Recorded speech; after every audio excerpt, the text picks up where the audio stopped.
Sultan Suleiman II, the Ottoman ruler whose short reign helped stabilize an empire on the brink. Born on April 15th, 1642, in the Topkapi Palace in Constantinople, Suleiman was the son of Sultan Ibrahim and Saliha Dilasub Sultan. He was just 3 months younger than his half brother, Mehmed IV. After their father was deposed and executed in 1648, young Mehmed took the throne. Suleiman, like many Ottoman princes, was confined to the kafes, the gilded cage inside the palace, to prevent any threat of rebellion. He spent nearly 40 years there, from around 1651 until 1687. 40 years of isolation, studying, praying, and waiting.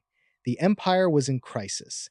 The disastrous defeat at the Second Battle of Mohacs in 1687 and the ongoing War of the Holy League against the Habsburgs and their allies left the Ottomans reeling.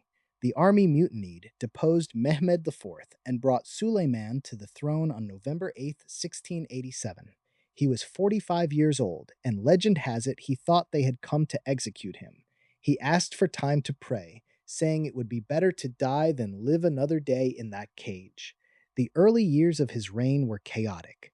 Mutinies continued, and more defeats piled up in the Balkans. But in 1689, Suleiman made a crucial appointment. He named Kopruli Fazıl Mustafa Pasha as Grand Vizier. This was a masterstroke. The Koprulu family had a reputation for strong, reforming leadership. Under Fazıl Mustafa, order was restored.